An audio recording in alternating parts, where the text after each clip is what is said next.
well, I've no idea where I've parked. I thought I parked somewhere different. So every time I come to Cardiff, I end up parking in the same places and sort of exploring the same parts. So I thought I'd park somewhere completely different, and I hope I can find my way back to the car again, because I don't actually know where the hell I am. But yeah, this is going to be exciting. So there are people still working in the city, so hopefully street photography is still possible. I was actually going to do a couple of videos here, another video on whether or not you actually need people in a all going echoey, whether you need people for street photography.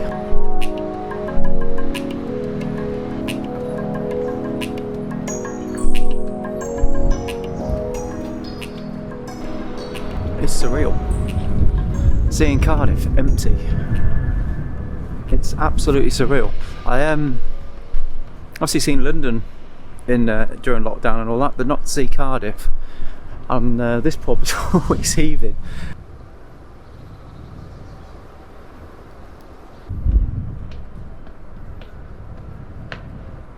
This is surreal. This is surreal. So I've had a wander around Cardiff, and yeah, it's empty. It's like next to no one here. So street photography, as in getting human elements in frames, is going to be difficult. But I'm really happy just being in Cardiff and documenting the city for how it is, with lockdown and everything like that. So I'm glad I'm here. I'm glad I'm filming it. Glad I'm sort of documenting it. But to get any photographs, I'm actually wondering if I'm probably going to concentrate on either abstract shots or looking for street photographs with human elements without actually having a person in the shot. So it might be my only option, because so I'm going to look for some human elements, look for sort of a sign of the times, look for things that actually sum up what's going on, and yeah, it's going to be quite cool.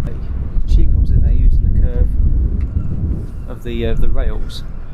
Reminds me of that Cartier-Bresson photograph of the bike coming down the stairs. Quite like it. So I can't get that lamppost in as well, I don't think, unless I go portrait.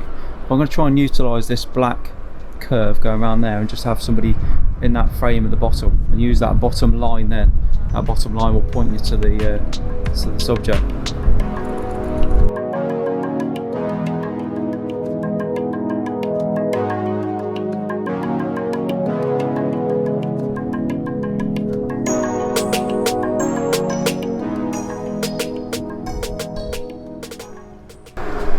The legs and contrast there.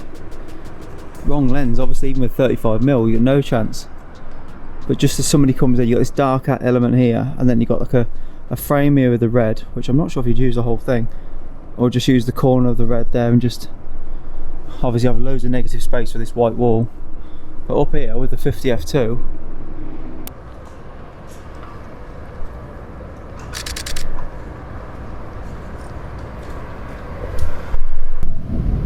yeah, so I'm on the XT4 with a 50 f2. I was with Roman Fox in London a couple of weeks ago. So if you haven't seen that video, I'll put that video in the corner. He was using the 50 f2, and it's one of my favourite lenses.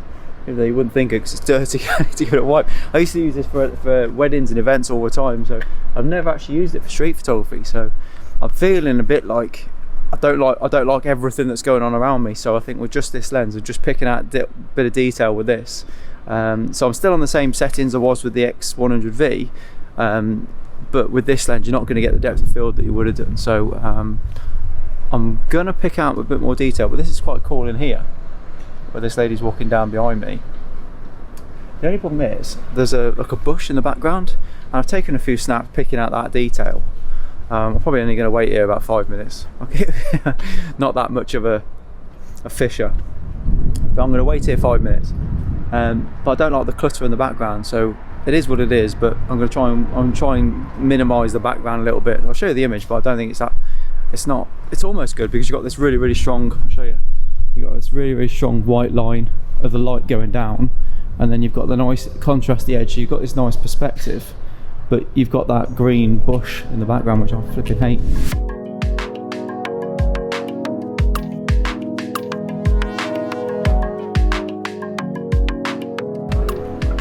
I'm seeing things a bit differently now I've got this lens, because there's a nice square with really nice symmetry. It's a shame that blue railing isn't in the middle.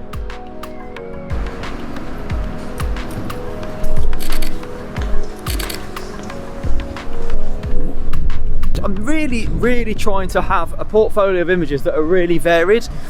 in this month's magazine of F8 magazine, which goes to print this week, where we issue 5, there's a photographer in there, one of the interviews, and he's super varied. I'll put a link down in the thing for you to check him out, but his style of street photography is so varied. It's like a lot of people that you see, they've got like one style of photograph. They'll love the minimalistic, they'll love the fine art, they'll love the shadows, the leading lines and all that sort of thing, which is fine. But it's not very often you see somebody who can nail so many different types of image like this guy does. So yeah, that's why I'm really pleased to feature him in the magazine. So check out F8 magazine if you haven't already. And yeah, we're going to walk back into the city now. I'm going to try again. I find this quite interesting because it's an empty shop with the people with the masks in front of it. So it's a closed down shop, sale sign on it. It's a crap photograph, but it documents what's going on. People with the mask and the closed shops. This guy looks like he's waiting for the shop to reopen. It's going to be a while. He sort of like keeps looking at it, keeps walking inside it. It's like he's waiting for it to reopen. It's like I'm not going until it's open again. So that's an interesting picture because of the comedy side of it. I'll wait until it opens again. I spotted this sign saying cruelty free, no animal testing. What looks like a gunshot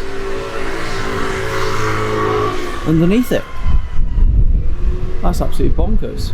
There's got to be a photograph there, isn't there? Oh. I really don't know what it is about this, but if you put the yellow lines in the background, in the back of that bullet looking thing, it looks really quite cool as an abstract shot.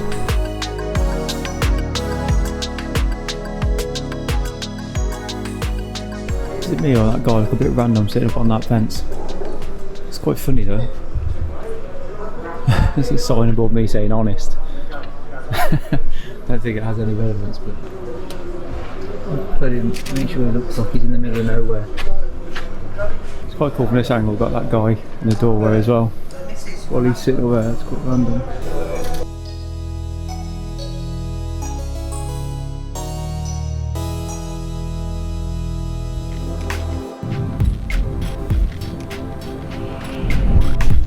Still got the Christmas decorations up. Crazy. End of February.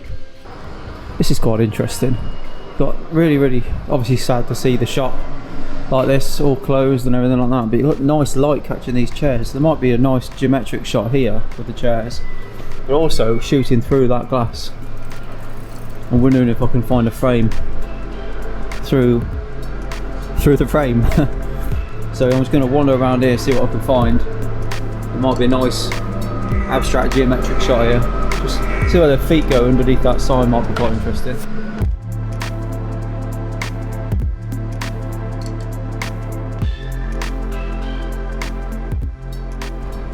Annoyingly, I lost the light around the other side. So I've come around this side, and I like the chairs here, using the brown pillars vertically. You get a nice sort of abstract geometry in there using them chairs on the tables, which is quite cool, but it needs some sort of tone, it needs some sort of direct light. Would have been great 15 minutes ago, but it's gone now I think. Might be something there still. I'll give it a minute or two. Looking in here, thinking of trying to get a shot through using those windows, and as I was looking through there, just not even taking a photograph, just looking through to see if there was a potential shot, this guy put his face over there looking in like I am, just to see what was going on in here, because look at all the mould and stuff, and the blooming pub's breaking down. So I pre-focused on that orange vertical, and he stuck his face there absolutely perfectly with a mask on, looking through this old broken down pub.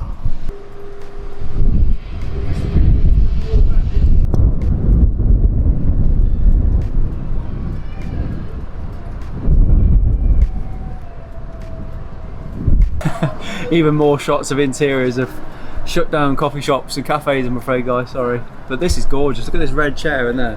Can you see that? How well can you see that red chair? I love that red chair against the green background. It's absolutely gorgeous. So I'm just going to try and get a nice shot of that.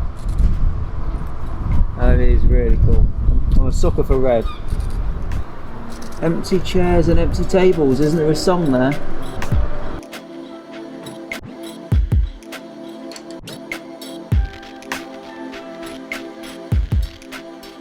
Keep the camera still.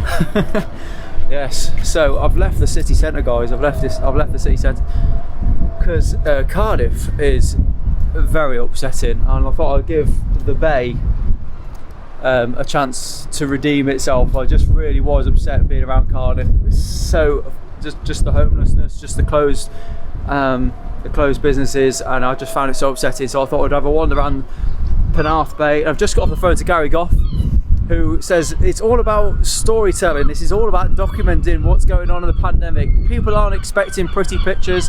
They're expecting pictures of empty coffee shops, which I might go back to in a minute. Las Iguanas, that was in.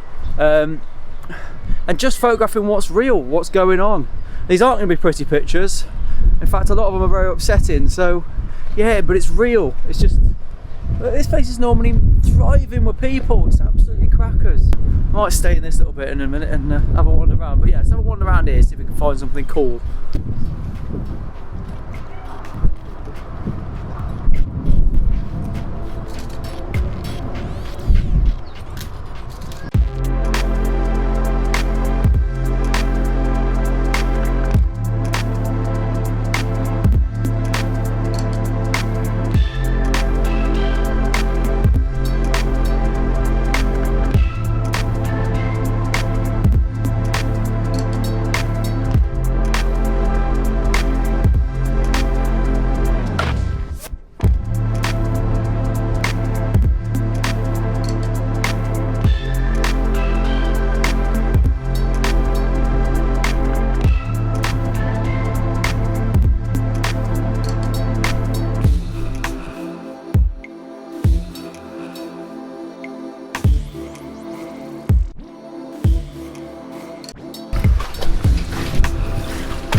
Sorry if I look a bit grumpy in that video. I was genuinely upset. I was genuinely down. It was so depressing.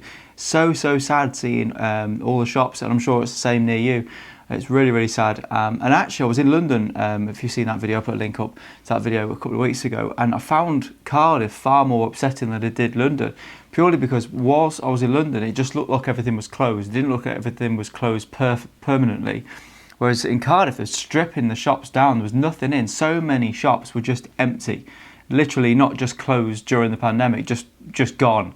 And it's so sad. So yeah, you got a lot of homeless people, which all you could see in the city centre was homelessness and bare, empty shops. So I don't know what's going to happen in the future, but it's very, very sad indeed. Yeah, I'm always looking for the positive in my photography, my street photography, even if it's a sad story, sad situation, which we're documenting, and it's very, very important, obviously, that we document what's going on. I'm still looking for the positive in it. So I'm looking for the beauty, so to speak. I mean, obviously we're going to look back on these pictures in years to come, and they're all going to be very, very important for documenting the history, but it still needs to be an element of aesthetic for me in the images. Some of the images I've taken are not pretty at all. They don't look like it. There's certainly nothing you're going to put on the wall, nothing you're going to print, but it's obviously very, very important storytelling, and it's documentation more so, I guess, than street photography. But yeah, I'm always looking for the beauty in the subject, even if it's something that's particularly difficult to swallow. There's always, if you just simplise the, keep it simple and just look for what you like and get rid of what you don't like. I think what I really liked about using that 50mm lens, which is a 75mm on full frame, in case you're shooting full frame, I really found it easy to pick out details. Normally where I'm trying to get like a fuller frame, I'm trying to get everything in, but because it was so sort of ugly, to use a better word, I found the 75mm was really, really nice to get rid of the distractions, get rid of too much nastiness and just focus on what I like. So as I said, the pictures I took I don't think are particularly pretty. I love the one with the red chair. There's a few actually. There's a few I think have got some aesthetic to them. But whilst I was doing it, I was just trying to keep the images as simple as possible so that you guys, when you look at the photograph, you know the intent, you know what you're supposed to be looking at. If it's geometric, it's just geometric. There's nothing distracting. Try and get rid of it. Eliminate everything that's not important to the scene and just have the viewer looking at the image and seeing exactly what was going on. So I've got a few images I like. One or two of them, I think these top two, I found very, very odd. I don't know what this shot was. Both of them at the same time. So I don't know what this shot was, but it's obviously very important to these guys. And when they rocked up and just stood there as if they were waiting for it to reopen, I just couldn't believe it. I mean, if you weren't there and you didn't see what happened, they're diabolical photographs. They're just not a picture I'd normally take. But why two sets of people turned up within a minute and stood outside this shop looking heartbroken was really, really interesting. My missus don't even know what shop that was, but really weird to see that. So yeah, I think I was really glad. I nearly cut these photographs out of the video, but I think it's really important storytelling. The rabbit being shot was hilarious. I don't know what that is. We don't have guns in the UK, certainly not that I'm aware of. So I don't know why there's a rabbit being shot at, but it makes you ask what on earth. Like but it says animal testing and it's got this gunshot. I don't know what's going on with that. This abstract shot was kind of, it summed up what the day was about for me. I thought because I wasn't going to I didn't think I was going to get a shot that I liked, and I thought looking for abstract shots, getting really close, keeping things as simple as possible. I love the detail in the shot. Again, the gunshot looking thing, it's obviously not a gunshot. I don't know what it is. It's very interesting, especially if you live in the UK. And I don't know, anybody who lives in Cardiff watching this and knows what that is, let me know. But yeah, really, really cool with the depth of the yellow lines in the background. Just nice, simple abstract. But it's all about keeping the frame filled with what you like. Random as heck. Why he was... I mean, there's safety signs all around him as well. We don't know what he was doing up there. I have no idea. But yeah, I mean, I don't know if I like him that he's wearing green against the green, but I like the colours. I like the fact that you don't see somebody sitting on scaffolding like that all the time, do you? So it's a bit interesting. I suppose I should put the other shot up as well. That was quite interesting as well. But again, just keeping it simple, very, very minimalistic, abstract.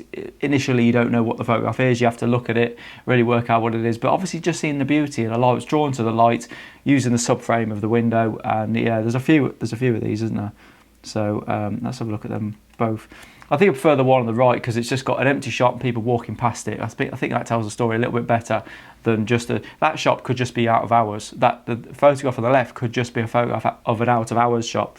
Whereas the one on the right, to me, tells me that the shop is shut, everything's stacked up, and you've got people just walking by empty stores. So chairs and tables, same story, but again, just looking for the simple aspect, geometry. I can't even say that word. It's a shame that I wasn't there 30 seconds before because the light would have been great. In fact, in the B-roll, you could actually see the shadow that it was casting on the shadow on the legs there. It was really, really cool. So, but I like the storytelling. I like the simple colours. I like the simple lines. It's yeah, just details.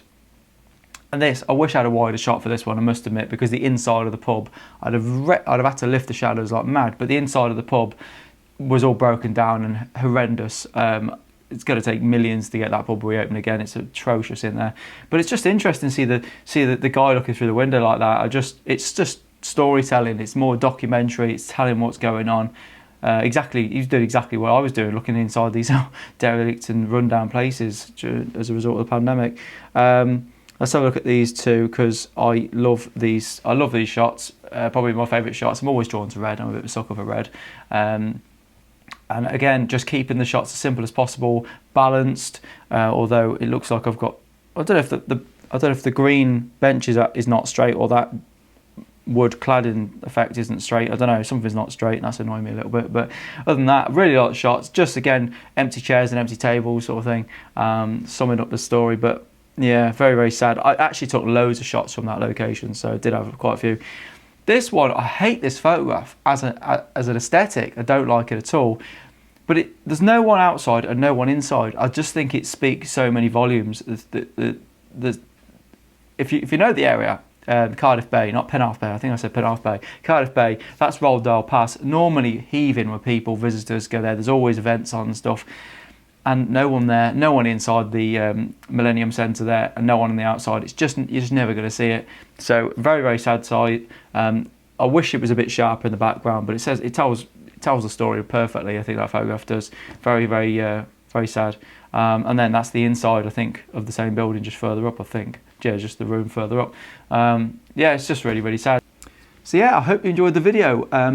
Very, very sad, but obviously very, very important to document these things. I've got another street photography video coming up very soon, so hit the subscribe button and stick around for that. And yeah, if you haven't already, check out F8 magazine.